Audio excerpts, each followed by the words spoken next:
April 8th, 1943, 27,000 feet above France. The frigid air bit through the canopy of Oberleutnant Ralph Hermischen's Focke-Wulf 190A5, but it couldn't chill his smirk.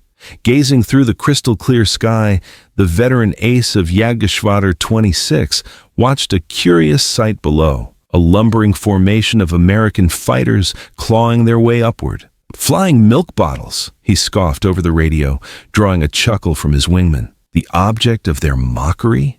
16 Republic P-47 Thunderbolts of the U.S. 4th Fighter Group, making their combat debut over occupied Europe.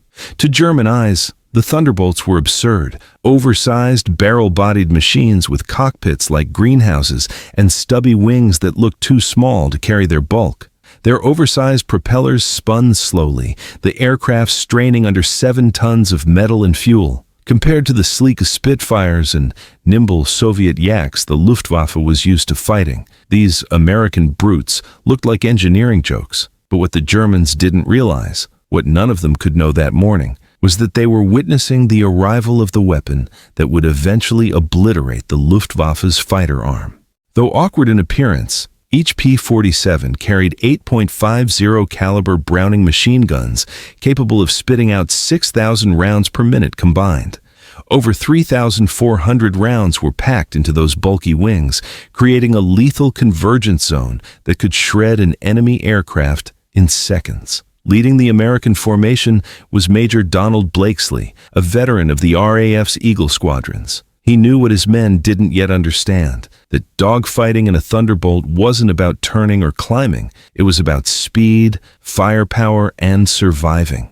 The P-47 wasn't built like a European fighter. It was American to the core. Massive, powerful, over-engineered, and designed not just to fight, but to endure. That April morning, high over France, two philosophies of aerial warfare collided. One prized agility and precision, the other brute strength and industrial might. The Germans laughed this time. But in less than 2 years, the P-47 Thunderbolt would go from a subject of ridicule to the most feared aircraft in the European sky. And the Luftwaffe's laughter would fall silent.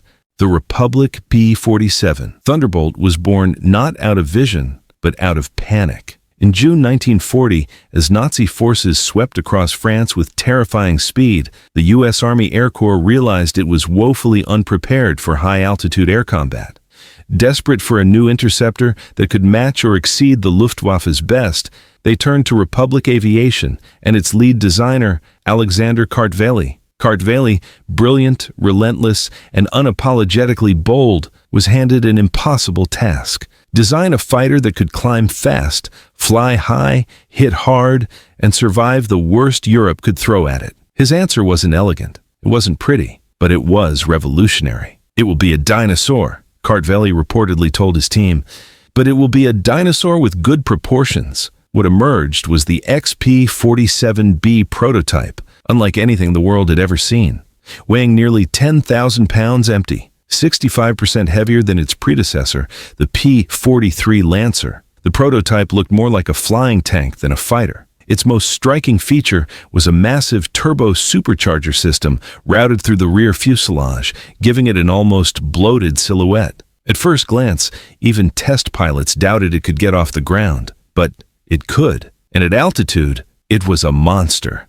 Powered by the new Pratt & Whitney R2800 double WASP engine, an 18-cylinder radial capable of producing 2,000 horsepower, the P-47 delivered something extraordinary. Sea-level power at 27,000 feet. The turbo supercharger, driven by exhaust gases, forced dense air into the engine at altitudes where German fighters were already choking for oxygen.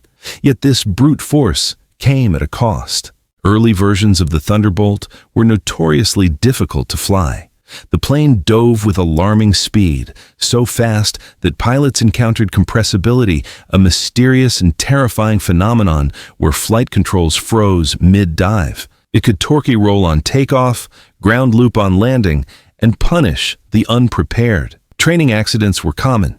Between September 1942 and January 1943, the 56th Fighter Group alone lost 18 pilots and 41 aircraft. without ever facing the enemy. But for those who could tame it, the P-47 revealed a secret: unmatched power, astonishing resilience, and a presence that couldn't be ignored. Lieutenant Robert Johnson, an Oklahoma farm boy who would become one of America's top aces, described his first flight simply: "It was like strapping yourself to a locomotive." The P-47 didn't just defy fighter design conventions, it redefined them. It wasn't graceful, but it was unstoppable. Not nimble, but unkillable. A machine built not just to fight, but to win in the kind of war only America could fight. A war of endurance, industry, and overwhelming power. When the P-47 Thunderbolt first arrived in Europe in early 1943, it wasn't met with awe. It was met with doubt. Among American pilots, there was confusion. Among British allies, skepticism.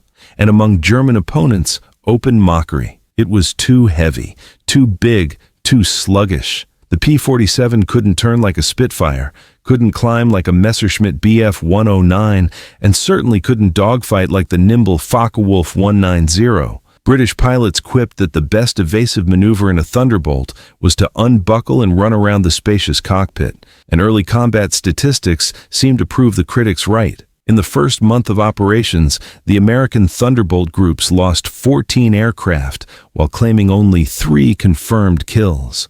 Luftwaffe reports labeled the new fighter as meat for the slaughter. Even seasoned German aces mocked it. One pilot famously called it a pregnant cow that flies like a freight train. But what no one realized yet was that the Thunderbolt was fighting the wrong kind of war. American pilots were still trying to dogfight, to turn, climb, and dance with experienced German fighters. But the P-47 wasn't built for that.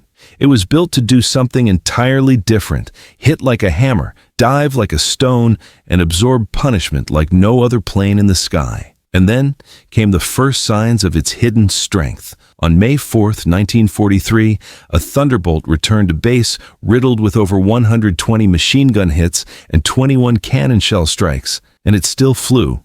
German fighters that sustained that kind of damage disintegrated, but the P-47, it just kept flying. Its massive radial engine, without the vulnerable cooling systems found on German planes, could take hits and keep running. Its armored cockpit protected its pilot like a tank, and its 8 Browning .50 caliber machine guns, once dismissed as insufficient, delivered firepower that no one had faced before. When the P-47 did get its guns on target, the results were terrifying. German aircraft weren't just going down, they were coming apart. Still, the transformation was slow. Pilots had to unlearn everything they knew. The Thunderbolt wasn't a duelist, it was a bruiser. Success meant flying differently, diving from high altitude, striking hard, and climbing back to safety before the enemy could react. The first weeks in combat were rough. Losses were high, morale was tested, but something was changing. The Thunderbolt hadn't failed, it was simply misunderstood. And the Luftwaffe, so quick to laugh, had no idea that the joke would soon be on them. By the summer of 1943, the Americans were still bleeding in the skies over Europe, but now they were learning. The Thunderbolt's brute power was never in question. What was missing was the tactics to match it. Enter men like Lieutenant Colonel Hubert Zemke and Captain Walker Bud Mahurin, pilots who realized the P-47 wasn't meant to fight like a Spitfire or Messerschmitt. It was designed to fight its own kind of war. Zemke laid it out plainly. Don't turn with them. Don't climb with them. Use your weight. Use your power. Use your guns. And so, the Thunderbolt pilots rewrote the rules. The new tactic was called boom and zoom, simple, brutal, and devastating. P-47 squadrons would climb high, often to 30,000 feet, far above German fighters. When enemy aircraft were spotted below, Thunderbolts would roll over, dive at blistering speed, and unload a hurricane of firepower. Then, they'd climb back up, faster than anything could follow. In a dive, the P-47 was unmatched.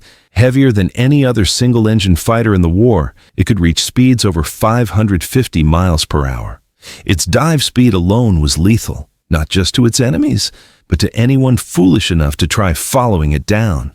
German fighters, optimized for turning battles and medium-altitude engagements, found themselves powerless. Spitfires couldn't keep up in a dive. BF-109S and an FW-190S couldn't climb after them. And when the Thunderbolt's 8.50 caliber machine guns roared, the sky turned into a killing zone. One pilot described it as facing a wall of lead. In just seconds, enemy aircraft were blown apart mid-air, wings torn free, fuselages shredded. Pilots barely had time to react. By mid-1943, the Luftwaffe's confidence began to crack. The Thunderbolts they once mocked were now executing high-speed attacks with terrifying efficiency. And unlike most fighters, the P-47s came back, shot up, scarred, sometimes missing entire chunks of fuselage. But they made it home. Major David Schilling's Thunderbolt once landed with over 200 holes in its frame. Another pilot's engine was hit, canopy shattered, and hydraulics severed, but he still crossed the channel and landed safely. The Germans called them indestructible. Pilots began to fear the sound of approaching thunderbolts, a deep mechanical roar that signaled death from above. This wasn't just a new tactic. It was the beginning of a transformation in the air and in the war. The Americans had stopped trying to imitate the Luftwaffe. Now, they were hunting it. By late summer 1943, the Luftwaffe's laughter had started to fade. What began as ridicule, calling the P-47 a pregnant cow or flying milk bottle, was now replaced with disbelief.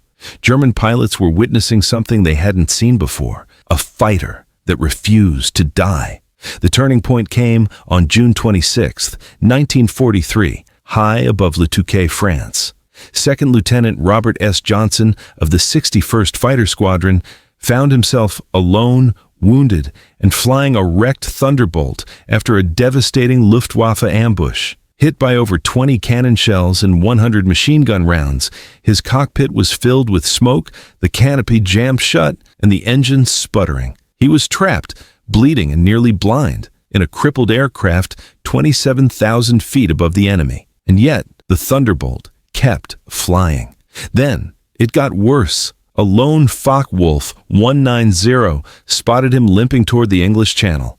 With cold precision, the German pilot unloaded everything he had, first his cannons, then his machine guns, into Johnson's aircraft. Still, the Thunderbolt didn't go down. Out of ammo, the German flew alongside and stared into Johnson's cockpit. His smirk faded.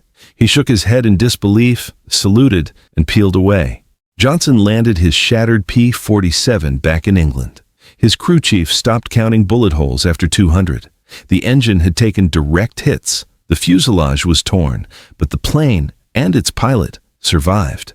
Word spread fast. German intelligence initially refused to believe the reports. No single-engine fighter should be able to take that much punishment and stay in the air. But eyewitness accounts from both sides confirmed it. For the Luftwaffe, this wasn't just shocking. It was terrifying.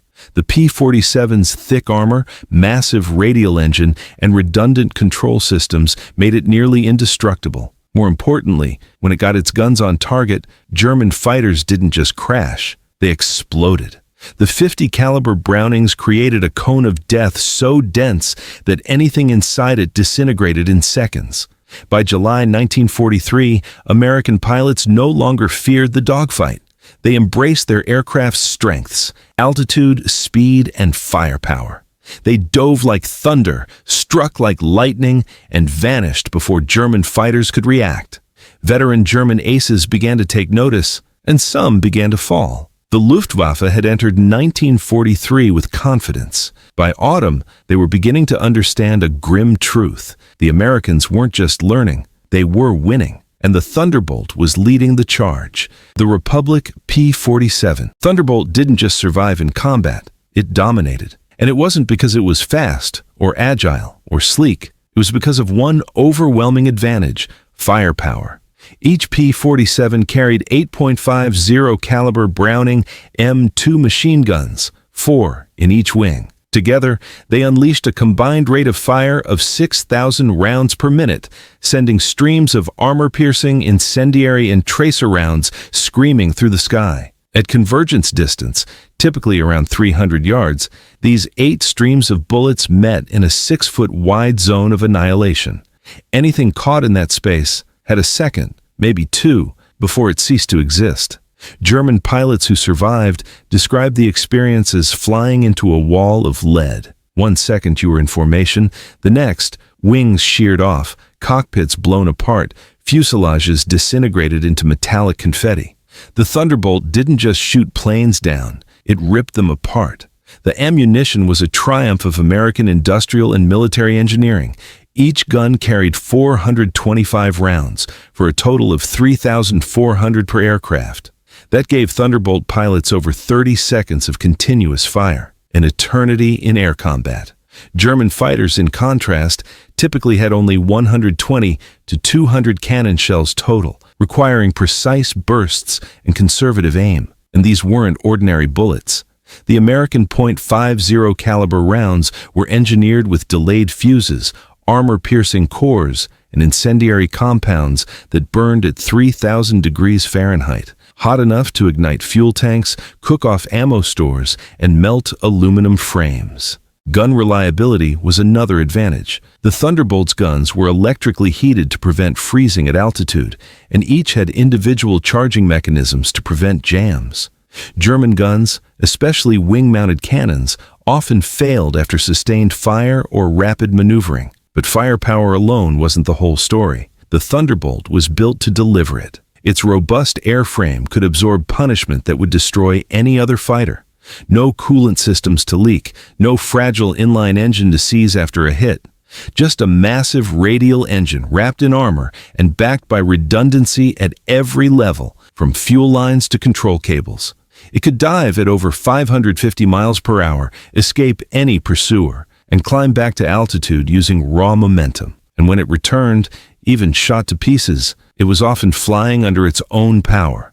By mid-1943, American pilots realized the truth. They weren't flying fighters. They were flying weapons platforms, armored gunships designed to break the enemy by sheer volume and survivability. And in the skies over Europe, it was working. By late 1943, the P-47 Thunderbolt had proven itself in the air. Now, it was about to prove it could dominate everything else. The Thunderbolt's primary mission was bomber escort, flying cover for massive B-17 and B-24 formations deep into occupied Europe. P-47s defended against waves of Luftwaffe interceptors. At first, range was a limitation. Even with external drop tanks, Thunderbolts couldn't always reach targets deep inside Germany. But as tactics improved and long-range fuel tanks became standard, the P-47 began to stretch its reach. The high-altitude workhorse could now dive from 30,000 feet, destroy enemy fighters, and still have enough power and fuel to get home. It became a terrifying presence in the sky. On August 17, 1943, during the dual raids on Schweinfurt and Regensburg, P-47s showed just how effective they could be. In one engagement, 4 Thunderbolts dove on a formation of Messerschmitt Bf-110s, heavily armed twin-engine bomber destroyers. The result? 8 enemy aircraft obliterated in less than a minute. German gunners later described it as being hit by hammers from heaven. But air-to-air combat was only half the Thunderbolt's story. As more P-51 Mustangs arrived to handle long-range escort, the P-47 began to shift roles, from protector to predator. With its enormous payload capacity, the Thunderbolt became a fighter bomber without equal. It could carry 2 1,000-pound bombs under the wings, and another 500-pounder under the fuselage, the same bomb load as early war medium bombers. Later models added up to 10 high-velocity 5-inch rockets, each equivalent to a 105mm artillery shell. And it wasn't just what it carried, it was how it delivered. German ground troops gave it a name, Jabo, Jagdbomber, but they also gave it another more ominous nickname, Donnerschlag, Thunderclap.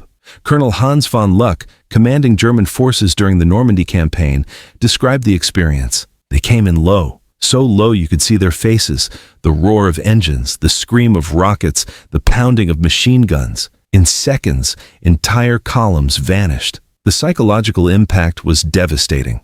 Roads became graveyards. Troops abandoned vehicles rather than risk movement in daylight. Railways were torn apart. Entire convoys erased by a single pass. The Thunderbolt had evolved. No longer just an escort fighter, it was now a flying artillery platform, a machine that could dominate the air, pulverize the ground, and return home in one piece. By the time Allied forces stormed the beaches on D-Day, over 500 P-47s blanketed the skies. The Luftwaffe never stood a chance. While the P-47 Thunderbolt was carving a path of destruction across Europe, a different kind of war was raging in the Pacific, one of long distances, brutal heat, and relentless attrition. And the Thunderbolt, surprisingly, was just as deadly there. Initially seen as too heavy for island-hopping warfare, the P-47 proved its worth over the jungles of New Guinea and the vast reaches of the Philippines. Its rugged design, powerful engine, and unmatched firepower made it an ideal platform for Pacific combat, where reliability often mattered more than elegance. Colonel Neil Kirby of the 348th Fighter Group was one of the first to recognize its potential. On October 11, 1943, flying against overwhelming odds, just 4 Thunderbolts against 40 Japanese fighters, Kirby shot down 6 enemy aircraft in a single mission. For his actions, he was awarded the Medal of Honor. The Japanese weren't prepared for the Thunderbolt. Their fighters, light, fast, and agile, were optimized for close-in maneuvering dogfights. Against the P-47's heavy machine guns, they were hopelessly outmatched. Japanese ace Saburo Sakai, a survivor of multiple engagements, later wrote, "We called them monsters. I put dozens of 20mm shells into one and watched it fly away. Our cannons were useless. Their return fire was terrifying, a wall of bullets that tore planes apart." Thunderbolt pilots adapted quickly. They used altitude and speed, diving hard, hitting fast, then climbing back before the more agile Japanese aircraft could respond. It was the same boom and zoom tactic that had worked in Europe, now devastating against Japan's fragile air fleet. To extend its reach across the Pacific, the U.S. introduced the P-47N, a variant designed for range. With wet wings capable of holding 93 gallons each, the P-47N could fly over 2,300 miles, enough to escort B-29 superfortresses all the way to Japan. In a theater where distances often limited fighter support, the Thunderbolt suddenly became a long-range killer, sweeping airfields, strafing convoys, and tearing apart barge traffic with its heavy guns and rockets. What shocked the Japanese, like the Germans before them, wasn't just the firepower. It was the fact that these aircraft, once hit, didn't go down. They kept flying, often riddled with bullets, bringing their pilots home when no other aircraft could have. The jungle and island skies had met the thunder, and just like in Europe, it was unstoppable. By late 1944, a new menace streaked across German skies. The Messerschmitt Me-262, the world's first operational jet fighter. It was fast, terrifyingly fast. With a top speed of over 540 miles per hour, the Me-262 could outrun any Allied propeller-driven aircraft. German pilots believed the arrival of the jet would tip the balance back in their favor. It was sleek, futuristic, and seemingly invincible. But the P-47 Thunderbolt, America's flying tank, had one more surprise left. Though it couldn't match the Me-262 in level flight, the P-47 could catch it under the right conditions. The secret? Altitude, timing, and pure dive speed. On November 27, 1944, Lieutenant Colonel John C. Meyer of the 352nd Fighter Group became one of the first pilots to shoot down a jet in a Thunderbolt. Diving from 28,000 feet, Meyer pushed his P-47 past 500 miles per hour, catching the jet during a vulnerable phase of flight, either taking off or slowing down to land. And that was the key. Jets like the Me-262 were blazing fast, but they were also fragile, especially during takeoff and landing. Their engines accelerated slowly, making them sitting ducks in those crucial moments. Thunderbolt pilots quickly learned to patrol above known jet airfields, waiting for the perfect time to strike. When they did, the P-47's firepower proved more than enough. A jet might outrun a Mustang or outclimb a Spitfire, but it couldn't take 8.50 caliber guns hitting it at once. In one such engagement, the enemy aircraft disintegrated under sustained fire. Large pieces, including both engines, separated from the fuselage, Meyer wrote. The pilot did not escape. To keep pace with jet threats, the U.S. introduced the P-47M, a specialized high-performance variant. Equipped with water methanol injection, it pumped out 2,800 horsepower, reaching speeds up to 470 miles per hour in level flight at altitude. The fastest Thunderbolt ever built. Major George Bostwick, flying a P-47M in early 1945, shot down two Me-262s. His report was blunt. The jets are faster, but they can't take punishment. One good burst, and they come apart like they're made of paper. As Germany pinned its hopes on high-tech miracles, American pilots in their aging, bulky Thunderbolts kept winning, not through sleek design or futuristic speed, but with altitude advantage, smart tactics, and raw firepower. The jet age had arrived, but the Thunderbolt wasn't finished yet.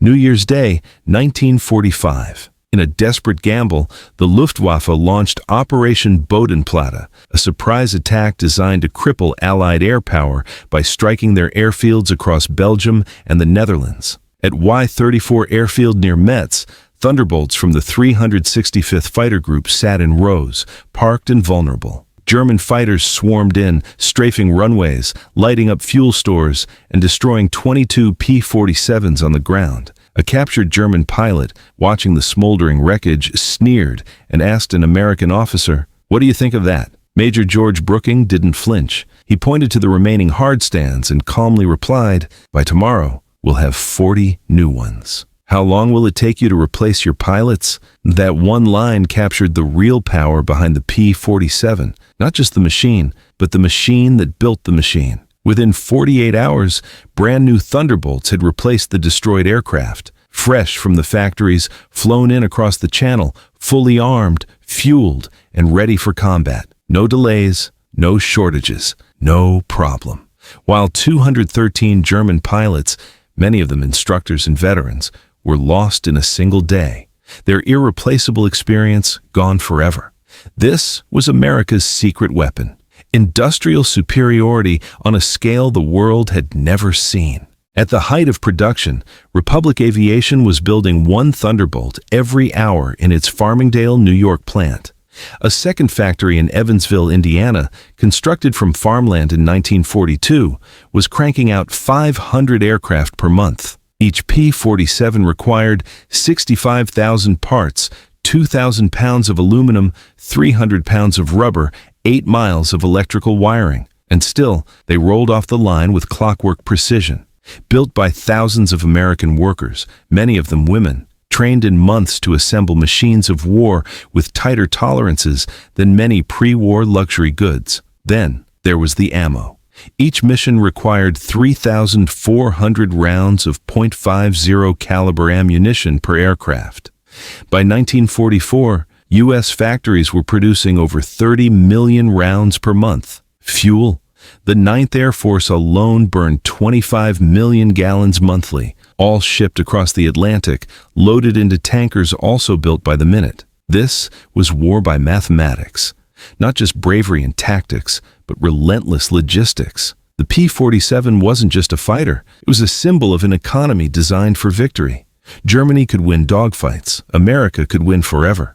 By 1944, the United States had achieved what no Axis nation could match: an unstoppable pipeline of machines, munitions, and men, all flowing to the front faster than they could be destroyed. The numbers behind the P-47 Thunderbolt were staggering. More than 15,600 Thunderbolts were produced during the war, more than any other American fighter. And they weren't just built quickly, they were built with precision. The Pratt & Whitney Orchestra 2800 engine alone contained over 2,400 parts, each machined to tolerances measured in thousandths of an inch.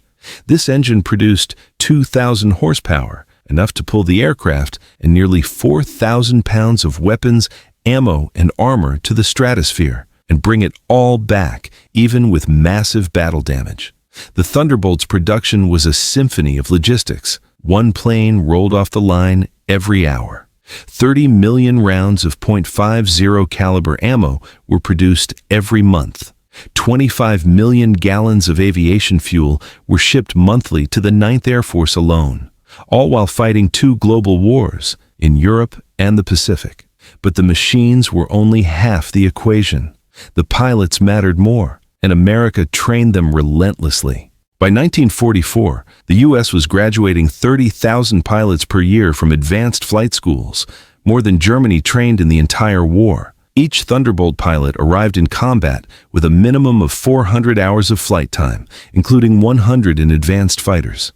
They were taught formation flying, gunnery, deflection shooting, and instrument navigation.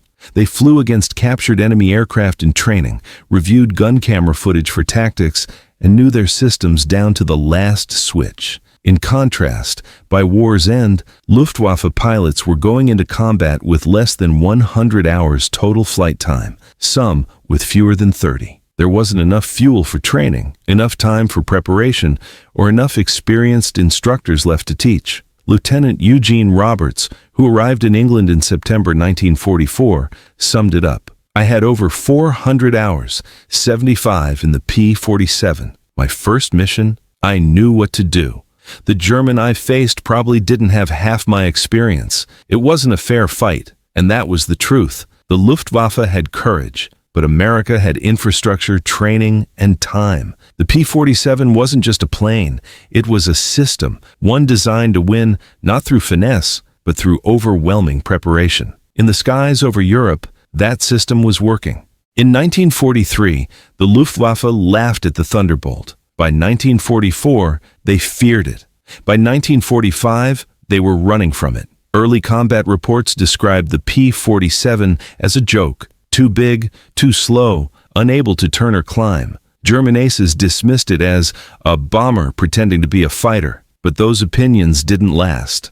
As Thunderbolts returned from missions riddled with holes but still flying, as German fighters fell to pieces under its relentless firepower, and as U.S. pilots refined brutal tactics like boom and zoom, the mockery turned into something darker, respect, laced with fear. German pilots began calling the P-47 der fliegende Amboss, the flying anvil, for its ability to take punishment and keep flying. Ground troops referred to it as Donnerschlag, thunderclap, a name inspired by the terrifying roar of its engine and the symphony of 50 caliber gunfire that followed. By mid-1944, P-47s blanketed the skies above occupied Europe.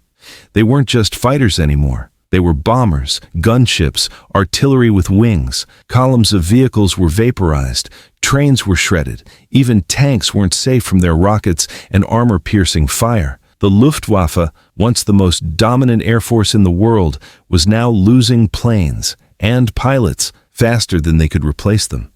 Each P-47 destroyed might be swapped out in a day. Each German pilot lost was gone forever. In a 1945 propaganda interview never aired, Luftwaffe ace Josef Pips Priller, who once joked that the Thunderbolt flew like a pregnant cow, gave a chilling summary: "The Thunderbolt is the best fighter bomber ever built. Its firepower is unprecedented. It carries bombs like a medium bomber, rockets like artillery, and still fights like a true fighter. But what truly broke us was what it represented. Unlimited American production. They lose 10, they build 20. We lose 1, it's gone forever." We laughed in 1943. We're not laughing now. By the final months of the war, even veteran German pilots reported physical symptoms of fear, a phenomenon dubbed Jabo fever, fighter bomber fever. The mere sound of Thunderbolts overhead triggered panic. Some pilots froze up, others refused to fly. The transformation was complete. The plane the Luftwaffe once mocked had become its worst nightmare.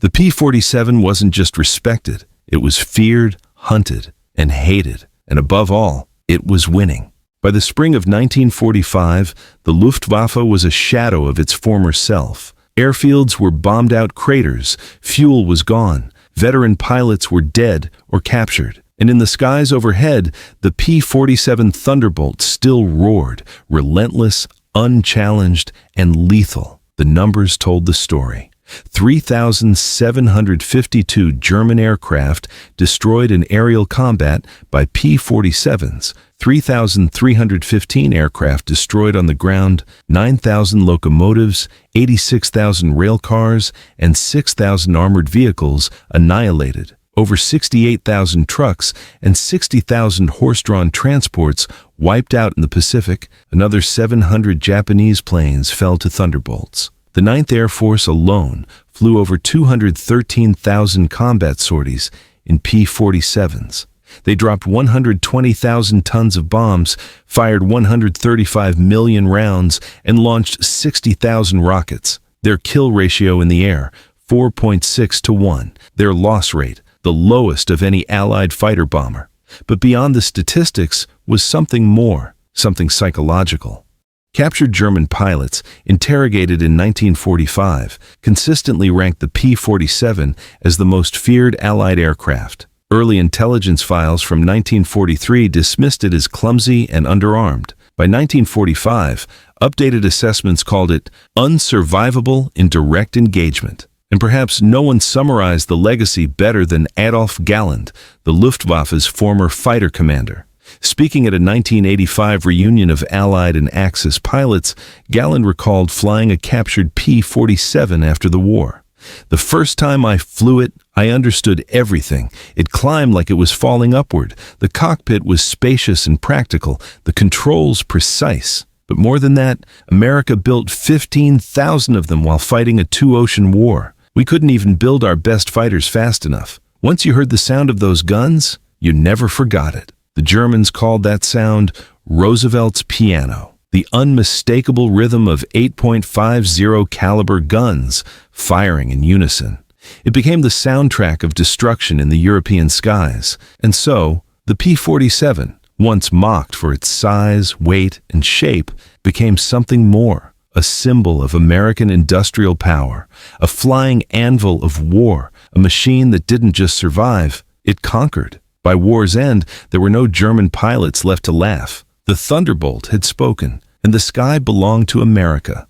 The P-47 Thunderbolt was never supposed to be legendary. It wasn't elegant, it wasn't graceful, it wasn't built to win beauty contests. It was built to survive, to kill, and to come home again and again. When it first appeared over Europe in 1943, it was a curiosity, mocked by enemies, doubted by allies, and misunderstood by its own pilots. But war doesn't care about appearances. It cares about outcomes, and the Thunderbolt delivered them in overwhelming volume. It survived hits that would destroy any other fighter. It flew faster in a dive than any prop-driven aircraft in the war. It outclimbed jets in zoom climbs, outfought twin-engine destroyers, and erased ground targets with machine guns, bombs, and rockets, all while flying through the thickest flak and fiercest skies. It was powered by one of the most complex engines ever put in a fighter, the Pratt & Whitney R2800, and wrapped in armor that turned cockpits into fortresses. It was flown by kids barely out of high school, trained in record time, and thrown into the chaos of the biggest war the world had ever seen. And yet, they fought like veterans, supported by an industrial machine that gave them everything they needed: fuel, ammo, spare parts, new planes, and confidence. The Thunderbolt wasn't just a fighter. It was a manifestation of America's wartime identity: massive, relentless, overbuilt, overarmed, unstoppable. For German pilots, it came to represent something far more terrifying: the inevitability of defeat. You could shoot at it, and it would keep flying. You could outturn it, and it would still kill you in a dive. You could mock it, but in the end, all you heard was that terrible sound. 8 heavy machine guns roaring in perfect harmony, Roosevelt's piano playing its final notes. And when the smoke cleared, when the sky emptied, and when the last Luftwaffe pilot was grounded for lack of fuel, aircraft, or hope, the Thunderbolt was still flying. It didn't just help win the war. It rewrote the very nature of air combat.